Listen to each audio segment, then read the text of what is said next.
靜默也揮發着餘香，原來情動正是這樣。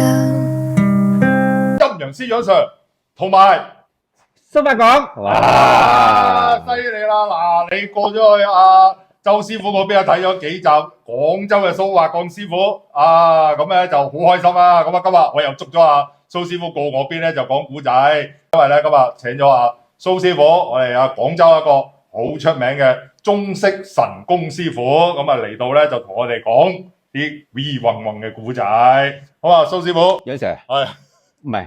即係主要中式神功咧，唔夠水晶咁多女徒弟啊！唔係我嚟上你課得唔得啊，楊 Sir？絕對冇問題。我 OK 㗎，我 OK 㗎，我 OK 㗎，係啦。不過唔係喎，真係好多女仔學嘅，係咪啊？好多女仔學嘅。我揀未啊？後生好多，真係後生好多。人妻更好。哇！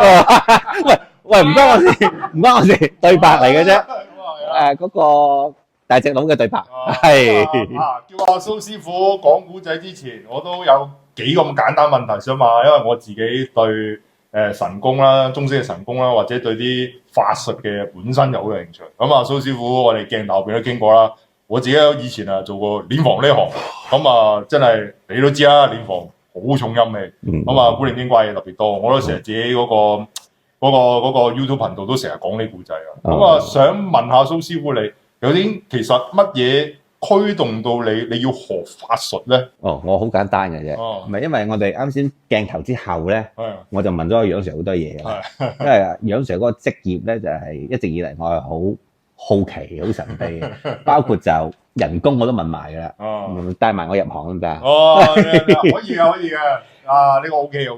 因為點解咧？就好老實，就係你其實廣東香港，因為我細個嗰陣時係收到香港台嘅，係即係我要解釋翻先。咁與此同時就話小弟幼年時期屋企環境唔差嘅。我記得我第一次睇錄影機啊，我大你好多年㗎，應該就幾年啦。錄影機就應該係85年，我嗰陣時5歲就已經係有錄影帶㗎啦。林正英僵屍先生，我都係咪啊？我都係睇呢個帶。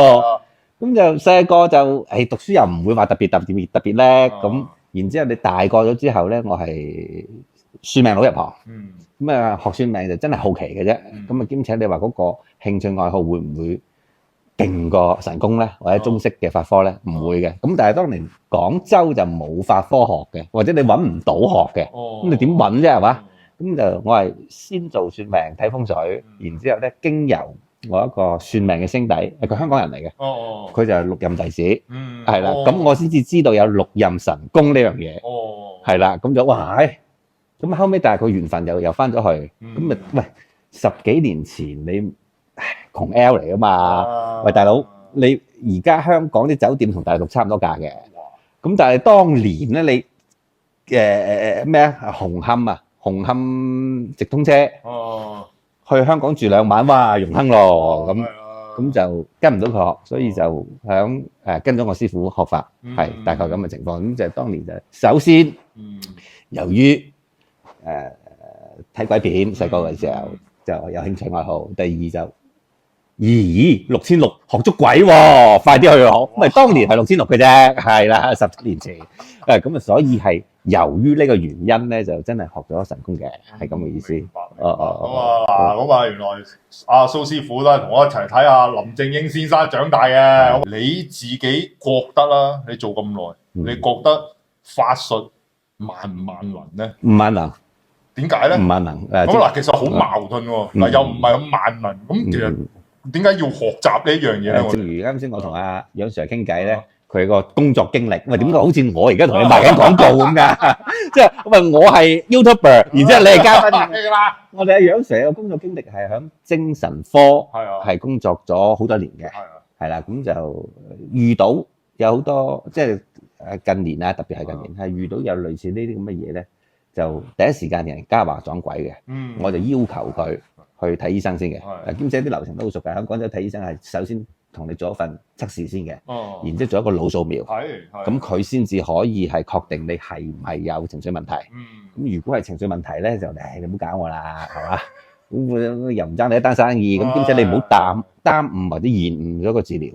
所以我個態度就話你真病真藥醫，真係萬一係醫生宣判咗藥石無效啦，咁你話靈符治病啊，嚟求神啊，我盡量一試，睇一睇幫唔幫到，呢個就係叫做冇辦法之中嘅辦法。但係咧，所有嘢科學啲，係咁嘅意思。所以學法一定唔係萬能嘅，亦都唔會發達，係啦。咁我都好嗱，點解我同阿蘇師傅咁多偈傾啊？周師傅同佢講，因為其實大家都係同一個見解，即係我哋喜歡呢樣嘢，但都唔會覺得係萬能，因為即係只不過希望就係有陣時真係或者可以靠呢樣真係幫到，因為呢個世間真係有好多我哋唔知嘅嘢。係，你有冇試過遇啲好橋撩嘅客人，令到你真係唔知點搞啊？因為我占卜係好多呢啲客。佢會我講個有趣嘢啊！我以前試過咧，我開占卜咧，佢會走嚟問我咧，我啲頭髮電直好定電攣好都有。你有冇試過遇過呢啲咁嘅橋撩客？橋撩客算命客有嘅，算命客有嘅，就係但係嗱，我包括我而家嗰個叫做咩啊？list 啊，收費標準啊，我係咁嘅，35分鐘某個價錢，1個小時某個價錢，個半小時某個價錢，2個小時某個價錢係遞增上去嘅。咁啊，我點解會咁咧？其實好老實，你算命師傅同客人你就真係唔會話咁計較嘅。一直以嚟我真係唔計較嘅。但係我當時設置嘅原因就係話有條八婆，唔好意思，有個貴客嚟嘅。好啦，升佢一個問題問5次。嗱，我當時又後生咯，我20零歲死僆仔，我真係好認真嘗試從命理學上嘅角度去同佢解釋，解嚟解去4次啫，第5次我都唔知點解啦。喂，你占卜又好，算命又好，你得咗個結論，你問10000次都係嗰個結論㗎啦。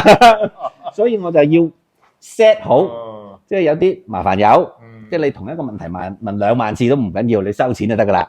咁即係正常而言係其實 OK 嘅，即係我基本上就一次消費終身受益嘅。我有售後服務㗎嘛。梗係啦。咁啊，但係如果你話有啲麻煩客咧，你電直定電攣咧，未至於話佢專登為呢個問題嚟。咁但係而家就即係時間長咗，時間長咗就，兼且我算命又唔貴，咁我而家都鬧 Q 啲客㗎啦，係冇撚問啦。其實你都好有同感啦，做呢行做埋心理醫生㗎，基本上係我兼且我係唔提供情緒價值嘅。咁你1係1，2係2，你同條仔分手就分手啦，係嘛？條仔出邊有個大波妹，咁你點啫？咁你問10000次都係咁噶嘛？